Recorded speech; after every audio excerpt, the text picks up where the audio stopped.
Estamos con el senador Martín Lustó, líder de Evolución. Bienvenido, Lustó, al Diario Democracia, a Telejunín.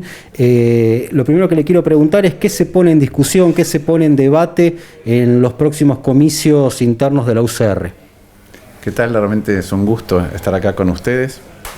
Yo te diría que la interna es una instancia de construcción de otra cosa. ¿Qué quiero decir con esto? Para mí la elección de octubre de este año es muy importante porque va a marcar si la sociedad puede esperar algo distinto de acá en más. No importa tanto el número específico que resulte de la elección, sino si lo que ve la sociedad es que se construye una alternativa que pueda ganarle al kirchnerismo, pero además que no sea la repetición del pasado más reciente. Es decir, que si somos capaces de construir entre todos una alternativa más amplia, que haya aprendido, que tenga no solamente figuras nuevas que puedan venir, sino además comportamientos institucionales dentro de la coalición diferentes. Y para eso hace falta que el radicalismo también actúe diferente. Yo a veces escucho correligionarios que reclaman no estar en el asiento del acompañante y también conducir, o que reclaman más lugares. Yo digo que los lugares no se reclaman, se ganan. Se ganan con voz, se ganan con votos, o se ganan con propuestas y capacidad de gestión. Y nosotros queremos un radicalismo que haga eso, que deje de hablar hacia adentro y que empiece a hablar hacia afuera. Y creo que eso es lo que se dirime en la próxima elección. ¿Qué tipo de radicalismo queremos que pueda contribuir a la construcción de una coalición más grande, que pueda generar alternancia definitiva en la Argentina? Ahora la experiencia reciente, ¿no?, de lo que fue Cambiemos, digamos, no funcionó, ¿no?, con un diálogo ecuánime entre los socios del Frente.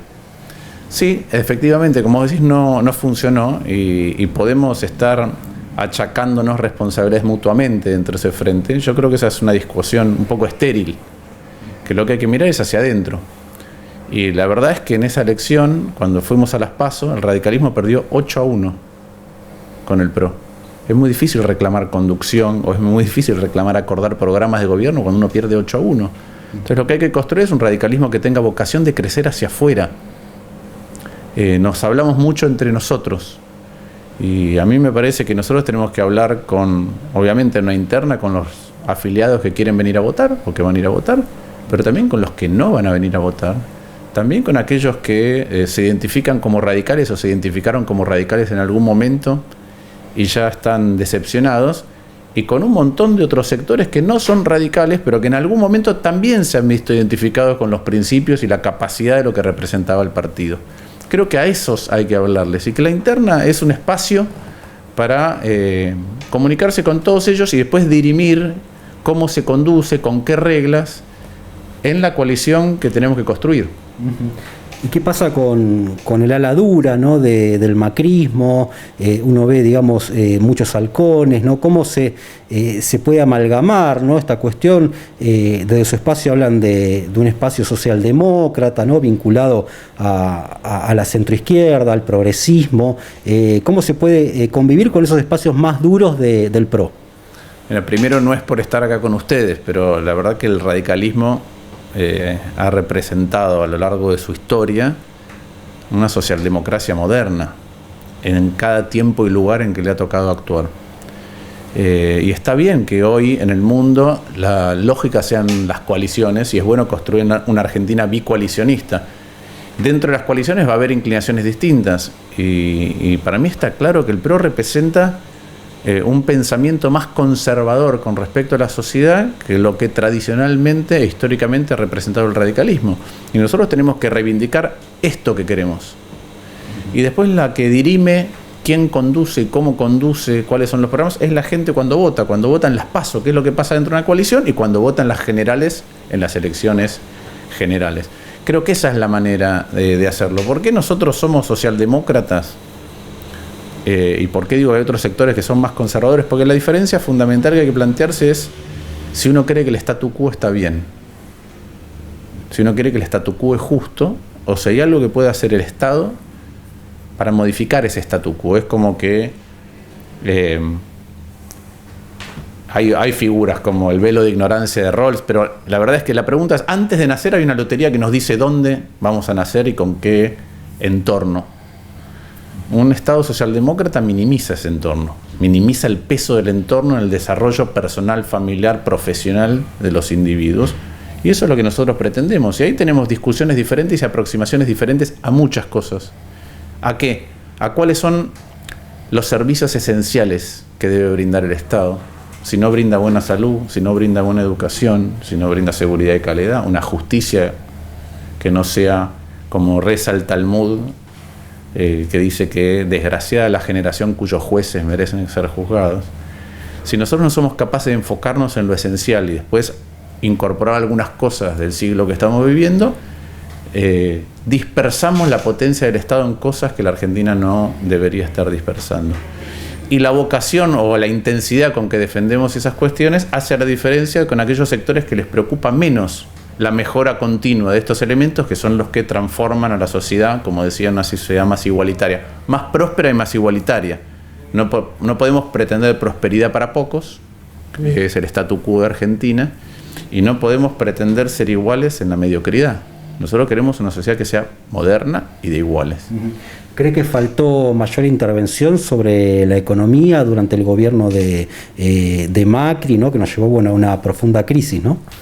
Yo creo que faltó una discusión más estructural de por qué Argentina hace tanto tiempo que está así. Porque el ingreso por habitante de este año va a ser parecido al del año 73, pero tenemos 10 veces más pobreza. Entonces, está claro que es un fracaso colectivo que se va acumulando, por más que en algunos momentos tengamos episodios de crecimiento a la larga. Esos episodios de crecimiento son inconsistentes y eso afecta al tejido social, al tejido productivo y obviamente la prosperidad general del país. Ahora, cuando uno empieza a hurgar un poquito en cuáles son las causas, para mí una de las causas fundamentales es que Argentina, hasta la década del 60, construyó un Estado que era mejor que el resto de los estados de Latinoamérica y tenía un Estado que estaba al nivel de los estados europeos. Claramente, desde los 60 para acá, nuestro Estado, no solamente en mi opinión, y mirando algunos números, se ha vuelto peor en términos absolutos, gasta mucho más y nos brinda mucho menos, sino que además ha perdido la carrera de, si querés, la competitividad, entre comillas, contra otros estados que han mejorado a un ritmo más elevado que el nuestro. ¿Y esto qué hace? El Estado tiene dos caras, tiene la cara de los bienes y servicios que nos brinda y tiene la cara del costo. Para transformar la sociedad, esos bienes y servicios tienen que ser buenos, como mencionaba antes, pero a la hora de producir, nosotros estamos todo el tiempo exportando indirectamente nuestro Estado porque es un costo fundamental dentro de la producción. Y si nuestro Estado es caro y malo, a aquellos que producen les cuesta mucho más poder competir. Y a medida que el Estado es más caro y es peor, no atiende ni un lado ni otro, que para mí son las dos caras de la moneda. Hay una parte del espectro político que mira el equilibrio social y dice necesito cada vez más gasto porque tengo una realidad social cada vez más complicada, y hay otra parte del abanico político que mira el equilibrio macroeconómico o el equilibrio externo. Y la verdad que para mí son dos caras de una misma moneda, y esa moneda que está ahí se llama productividad del Estado, y creo que por eso tenemos que volver a lo esencial, administrarlo con sensibilidad pero con mucha rigurosidad. Y hay algo que perdió el radicalismo que para mí tiene que volver a ganar si queremos emprender eso, que es tener vocación de gestionar. ¿Qué es tener vocación de gestionar? Es la vocación de pasar a la incomodidad, porque la gestión tiene sus riesgos en el sector privado o en el sector público. Pero es la única manera. Es la única manera de transformar la realidad. Si no, tenemos un radicalismo que es de superestructura, que está cómodo en un país cada vez más incómodo, y eso a nosotros no nos gusta. ¿Tiene que haber paso? ¿Cuál es su mirada? No solamente ahora, tiene que haber paso siempre. Primero, que las reglas electorales no se cambian nunca en un año electoral, mucho menos se suspenden, ¿sí? En segundo lugar, porque creo que las PASO generan algunos comportamientos que son muy positivos y que a veces son subvalorados. Hay un proceso de fragmentación política en todos lados del mundo. En Argentina venía a pasos acelerados, y la verdad que las PASO han vuelto a reconfigurar el mapa de los espacios políticos, y tenemos la misma cantidad de partidos que teníamos antes de la crisis del 2001-2002. Quiere decir que el sistema empieza a tener otro tipo de consistencia. En segundo lugar, un día me dijo el expresidente de Chile, Ricardo Lagos, que el deber del largo plazo está en el partido político. El que tiene que pensar el largo plazo es el partido político. ¿Qué quiero decir con esto? Las ideas, la generación de dirigentes, las plataformas. Todo esto está con el partido político. Pero hoy también, producto de cómo funcionan los medios, tenemos una democracia de personas, donde hay emergentes sociales o referentes sociales que surgen y son muy importantes. Y las PASO permiten unificar la institución política, constitucional, que es el partido político, con personas que tienen buena validación y que entonces en unas PASO pueden participar. Es la manera de unir dos cosas que son muy importantes en la democracia de hoy: la institucionalidad por un lado y las personas. Si no tenemos PASO, ¿cómo se dirimen siempre las cuestiones internas? Bueno, con discusión entre pocos. Entonces los dirigentes que no defienden las PASO y que defienden dirimir todo, absolutamente todo, entre pocos, es porque no tienen confianza en el veredicto de la gente. Y nosotros creemos que es muy importante eso. ¿Qué opina de las retenciones, ¿no? Un tema que vuelve ahora a debatirse, ¿no? Si se incrementan, si no. Mira, yo creo, como ha demostrado también en el gobierno del presidente Macri, que las retenciones, dependiendo de las circunstancias que existan, son siempre un instrumento que uno tiene dentro de la caja de herramientas económicas, dependiendo de la gravedad, sabiendo que afecta a un sector, pero viendo la totalidad de las urgencias que puede existir en un país. Ahora creo lo siguiente, creo que los problemas que Argentina viene acumulando, y particularmente la pandemia, al inicio de un nuevo gobierno, porque el presidente recién cumplió un año e hizo una promesa que para mí era muy importante, que es suturar heridas y empezar a cerrar la grieta. Entonces me parece que algunas manifestaciones del presidente y alguna manera de encarar el debate público o el diálogo con los sectores va en contra de esa dirección. ¿Qué pasa con los precios, ¿no? Los precios de los alimentos, sobre todo que sabemos que castigan a los sectores más bajos, ¿no? ¿A qué atribuye este aumento sostenido que vienen experimentando? Mira, esa es una cuestión que a veces el kirchnerismo le gusta discutir o debatir con un eslogan, que es: alguien es responsable de la suba de precios, alguien es responsable de la especulación. Y la verdad, alguien es responsable porque hay concentración económica. La concentración económica argentina no es distinta de la de Chile, no es distinta de la de Colombia, seguramente será inferior, no es distinta de la de Uruguay. Todos tienen inflaciones que son entre 10 y 15 veces más bajas que la Argentina. La verdad que la Argentina lo que tiene es un condimento de distintas cuestiones macroeconómicas que hace que no solamente tengamos un curso inflacionario permanente alto, que es un déficit muy importante financiado con inflación, sino que además, como parecemos ignorar lo importante que es como precio para toda una economía el tipo de cambio, dejamos que tenga vaivenes muy abruptos, y cada vez que hay una devaluación importante en Argentina, producto de nuestra propia historia, eso mismo se traslada a precios. Y después ya te dan las dos cosas, una velocidad crucero y aceleraciones de tanto en cuanto, además matizadas por algunas circunstancias particulares, si hay sequía, si no hay sequía, si suben los precios internacionales o no. Pero la verdad que adjudicar a una economía que puede tener este año 50% de inflación, adjudicar a la responsabilidad de los empresarios, me parece que es otra vez elegir un eslogan para resolver un problema real, es decir, instalar una discusión política en un año electoral en lugar de abocarse a construir entre todos cómo resolver las cuestiones de Argentina. ¿Las exportaciones tienen algún impacto en la inflación? Y sobre todo lo que se sabe que se exporta en negro, ¿no? Porque sabemos que muchos productos del campo se terminan exportando en negro. Bueno, las exportaciones, Argentina es un país que exporta lo mismo que produce.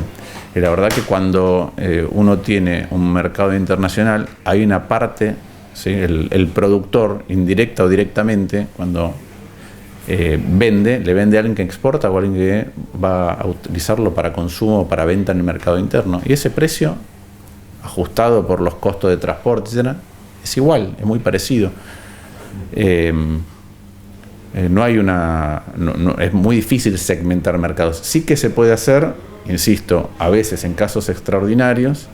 Las retenciones han sido una herramienta para introducir una cuña en eso, pero el problema principal, para mí el tema fundamental de eso, tiene que ver con otra cuestión, que es que cuando de golpe uno tiene, y esa es una circunstancia distinta en otros momentos, cuando de golpe un precio internacional sube mucho, ¿sí?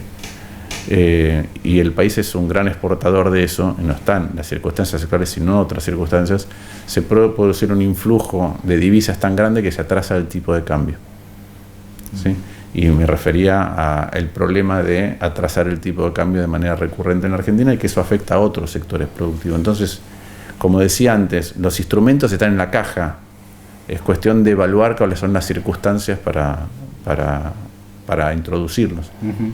¿Cómo ve al gobierno actual? ¿Lo ve con algún rumbo? La verdad que veo un gobierno que, en palabras del propio presidente, decidió que lo que tenía que hacer es poner a Argentina de pie. Y nunca se preguntó ni trató de hablar con el resto de los sectores para elegir hacia dónde caminar. Y a mí me parece que un país con la trayectoria que ha tenido Argentina, tanto positiva en un momento como de estancamiento y decadencia después, pensar que el objetivo es solamente ponernos de pie, en lugar de pensar colectivamente cómo vamos a ser mejores todos juntos, es un acto de poca ambición, de poco inspirador. Y encima le tocó convivir con la pandemia. Y obviamente la pandemia en todos lados del mundo ha traído dificultades adicionales muy importantes a la hora de gestionar el Estado, sobre todo porque se tienen que tomar decisiones en circunstancias anómalas o con poca información. Pero ahí también el presidente pecó de no querer hablar con el resto de los sectores. Y hay un tema adicional que para mí me parece muy importante desde el punto de vista de la perspectiva socialdemócrata, que es que este es un momento, por la pandemia, por cómo viene la Argentina, para repensar las instituciones y fundamentalmente muchas de las instituciones del Estado. Y esa es una materia que se debe hacer colectivamente. Creo que el Estado, si pudiéramos hacer eso, de pensar colectivamente qué deberíamos modificar y cómo, tiene hoy por hoy, producto de la pandemia, legitimidad suficiente para modificar sectores importantes o para dar peleas por injusticias acumuladas, ¿sí? Por privilegios acumulados en algunos sectores, dentro de ellos la política, que hacen que nuestro Estado sea mucho más ineficaz y que, en mi opinión, está en el origen de gran parte de la decadencia de estos últimos 40 o 50 años. Uh-huh. ¿Se siente más cerca de Cristina o de Macri? En el Senado me siento más cerca de Cristina, porque